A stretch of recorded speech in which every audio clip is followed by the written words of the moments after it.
So today's topic is unipolar world. Chapter 2 ma end of bipolarity ma there is a new subtopic unipolar world. So bipolar मा हामीले के पढ्दै थियो भन्दा world दुईटा super पावरले dominate गरिरहेको थियो एकपट्टि युएसएसआर जसलाई सोभियत युनियन पनि भन्छ र अर्कोपट्टि देयर वाज युएसए सो यो दुईजनाको बिचमा कोल्ड वार भएको थियो र हामीलाई यादै छ कि कोल्ड वार कसरी एन्ड भएको थियो भन्दाखेरिको with the collapse of Soviet Union so cold war जस्तो एन्ड भयो त्यति बेला चाहिँ the world was left with only two options र त्यो टु अप्सन चाहिँ के थियो भन्दाखेरिको पोसिबिलिटिज एक्चुली पोसिबिलिटिज के थियो भन्दा कि वर्ल्डमा युनिपोलर हुन्छ कि मल्टिपोलर सो युनिपोलर भनेको चाहिँ जहाँ चाहिँ खालि एउटा सिङ्गल कन्ट्रीले के गर्छ सुपर पावर कन्ट्री भएर चाहिँ उसले के गर्छ डोमिनेट गर्छ अदरवाइज धेरैवटा कन्ट्री जो चाहिँ सुपर पावर भएर एमर्ज भएर चाहिँ के गर्छ डोमिनेन्स देखाउँछ and that is call yeah multipolar तर के भयो भन्दाखेरिको यहाँ it eventually gave rise to unipolar world with the USA as the single power. Multipolar भएन तर के भयो युनिपोलर भयो सो युनिपोलरमा युएसए मात्रै यस्तो कन्ट्री भयो जो चाहिँ एउटा सुपर पावर थियो र त्यसले नै के गर्न थाल्यो भन्दाखेरिको वर्ल्डमा डोमिनेन्स राख्यो सो यहाँदेखिको सुरु भयो युनिपोलर सो बाइपोलरमा दुईटा पावर थियो युनिपोलरमा अब एउटा पावर छ एउटा सुपर कन्ट्री छ super powerful country so unipolar system भन्नुको मतलब चाहिँ the international system dominated by a soul super power जुन चाहिँ वर्ल्डमा एउटा कन्ट्री एउटा सुपर पावरफुल कन्ट्रीको के हुन्छ डोमिनेसन हुन्छ and that is a USA so now USA now can pursue the goals of its foreign policy without carrying much views and interests of other nations. So USA लाई जति पनि उसको यो पोलिसिजहरू छ foreign policy जति पनि आफ्नो देशको बाहिर जे जे जे एचिभमेन्ट कामहरू गर्नु छ युएसएले के गर्थ्यो भन्दाखेरिको गरिहाल्थ्यो कसैको त्यो डिस्कसनमा कसैसँग सरसल्लाह बेसी गर्थेन किन भन्दा युएसए एउटा पावरफुल कन्ट्री भइसकेको थियो र अरू कन्ट्रीले उसको युएसएको कम्पेरिजनमा नआएकोले गर्दा अब युएसएको अन्डरमा त के गर्दै थियो भन्दाखेरि उनीहरूले कम्पेयर गर्नु नसकेर चाहिँ केही पनि युएसएलाई कसैले रोक्नु पनि सक्थेन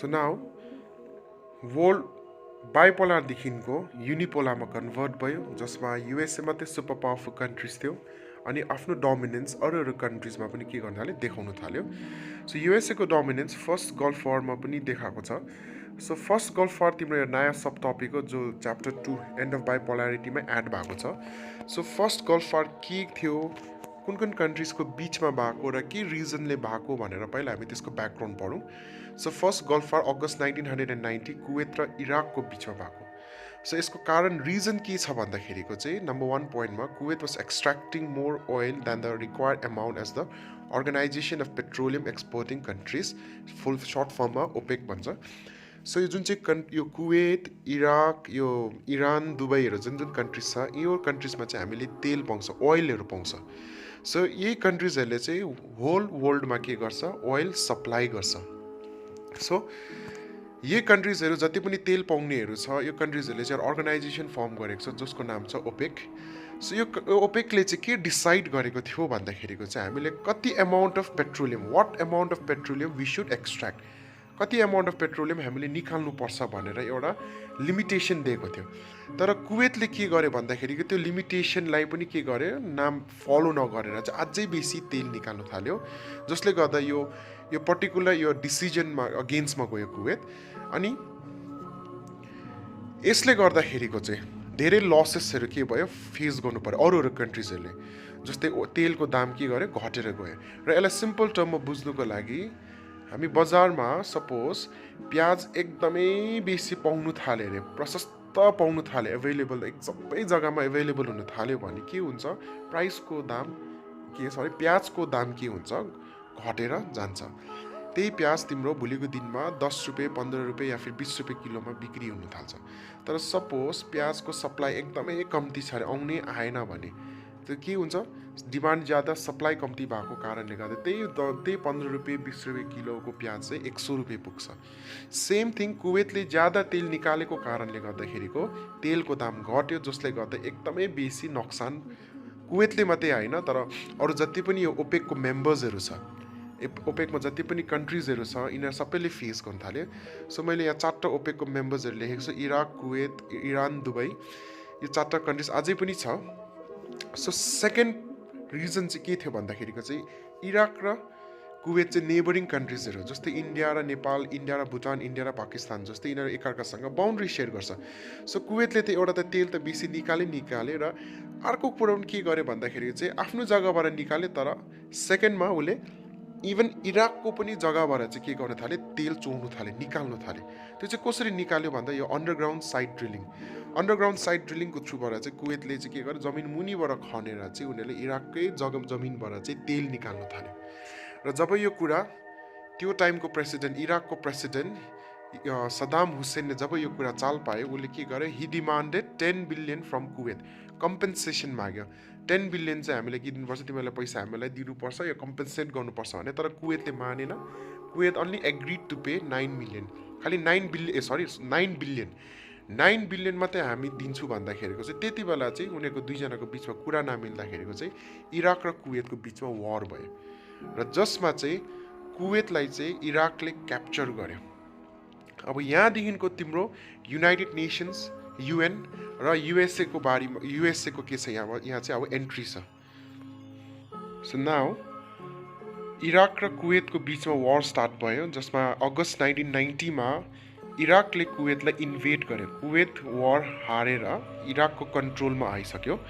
सो त्यति बेला के गर्यो भन्दाखेरिको यो युनाइटेड नेसन्सले चाहिँ अब यिनीहरूले भने कि इराकलाई भने कि कुवेतलाई फ्री गर, कुवेतलाई यसरी क्याप्चर गरेर इन्भेड गरेर नगर्नु, तर कुवेतलाई चाहिँ फ्री गराउनु भनेर भनेको थियो। र त्यसमा इराकले मानेन।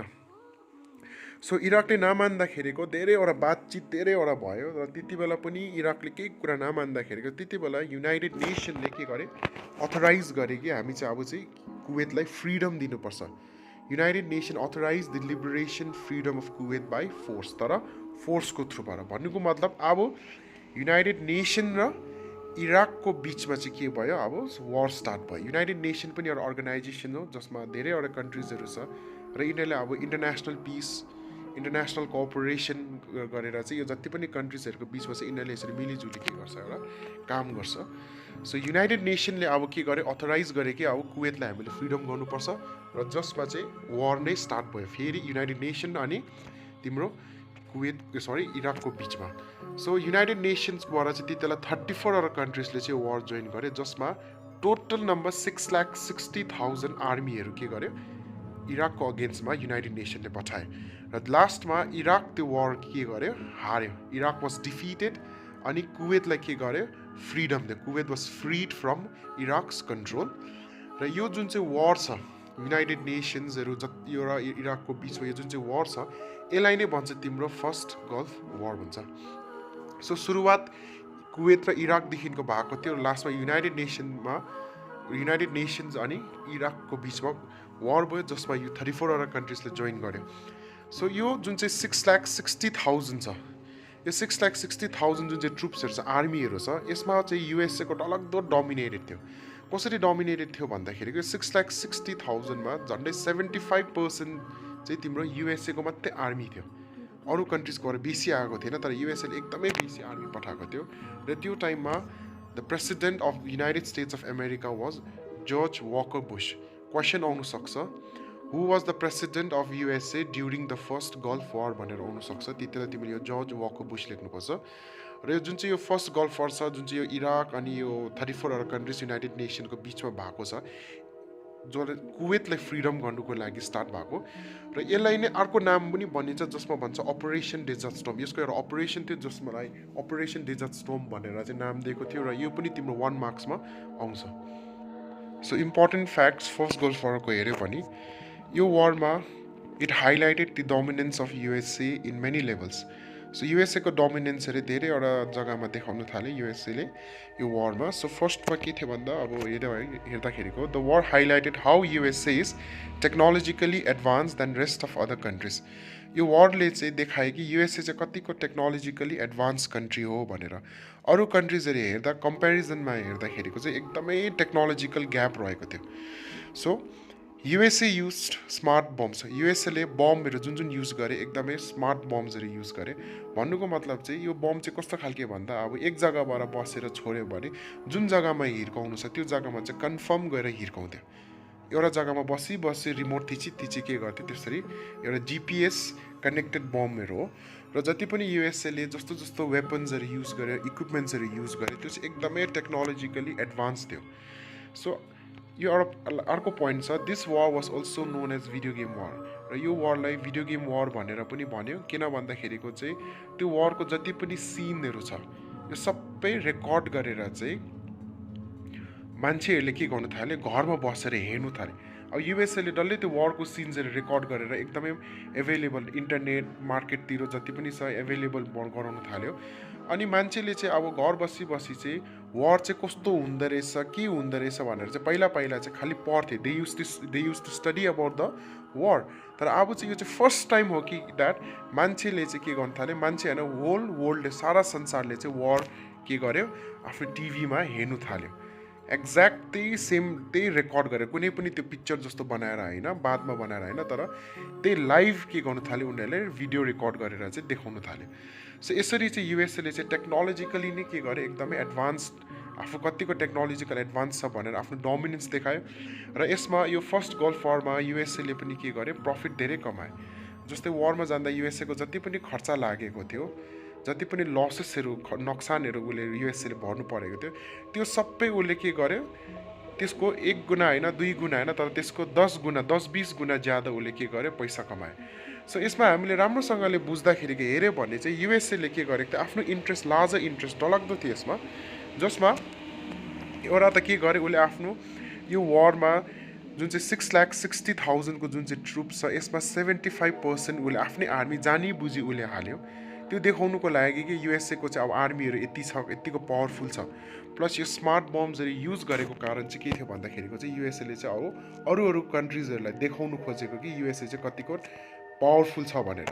सो अनि प्लस जुन चाहिँ यो कुवेतको जुन चाहिँ अलिकति यो ओइलको जुन चाहिँ सिस्टम छ, यो ओइलमा पनि युएसएको अलिकति इन्फ्लुएन्स राख्नुको लागि चाहिँ यो युएसएले चाहिँ यो जुन चाहिँ फर्स्ट गल्फ वारमा चाहिँ यसरी आफ्नो डोमिनेन्स देखाएको भनेर स्टडीले, रिपोर्टले के गर्छ, यसरी बुझाउँछ।